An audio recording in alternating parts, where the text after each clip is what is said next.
Hi friends, அன்னைக்கு ஒரு நாள் ஒரு 50 மெம்பர்ஸ்க்கு சிக்கன் பிரியாணி ரெடி பண்ணி கொடுக்கலான்னு சொல்லிட்டு பிளான் பண்ணியிருந்தோம். அதோட வீடியோ தான் இது. ஃபஸ்ட்டு ஆயில் வந்து 1 லிட்டர் ஆட் பண்ணிக்கிறோம். தென் வந்து பிரியாணிக்கு தேவையான ஸ்பைசஸ் எல்லாம் 100 கிராம் ஆட் பண்ணிக்கிறோம். இதில் வெங்காயம் 2.5 கிலோ ஆட் பண்ணியிருக்கோம். தென் வந்துட்டு மிளகாத்தூள் வந்து 50 கிராம் ஆட் பண்ணியிருக்கோம். Garam masala 25 gram, biryani masala 25 gram add பண்ணியிருக்கோம். இதெல்லாம் நல்லா மிக்ஸ் பண்ணோடனே புதினா 1 கட்டு, மல்லி 1/2 கட்டு, பச்சை மிளகா ஒரு 15 ஆட் பண்ணிக்கிறோம். இஞ்சி பூண்டு பேஸ்ட் 1/2 kg ஆட் பண்ணிக்கிறோம்.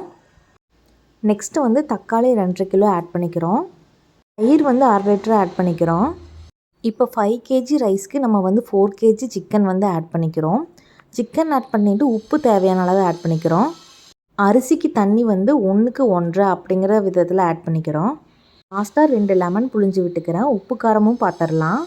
தென் ஃபைனலாக அரிசி ஆட் பண்ணிக்கிறோம். இது 1/2 மணி நேரம் நம்ம ஹை ஃப்ளேம்லேயும், ஒரு 1/4 மணி நேரம் லோ ஃப்ளேம்லேயும், 1/4 மணி நேரம் தம்மும் வைக்கிறோம்.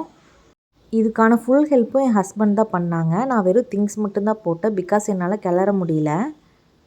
தென் ஃபைனலாக பிரியாணி ரெடி ஆயிடுச்சு.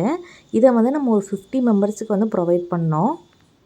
என்னோடய வளைகாப்பு முடிஞ்ச உடனேயுமே ஒரு 50 மெம்பர்ஸ்க்கு ஃபுட் ரெடி பண்ணி கொடுக்கணும்னு நினச்சிருந்தேன். அதுக்கான டைம் இப்போ தான் வந்து நல்லபடியாக ரெடி பண்ணி நம்ம எல்லாத்துக்கும் கொடுத்தாச்சு. அந்த டேவே எங்களுக்கு ரொம்பவுமே ஃபுல்ஃபில்லாக இருந்தது.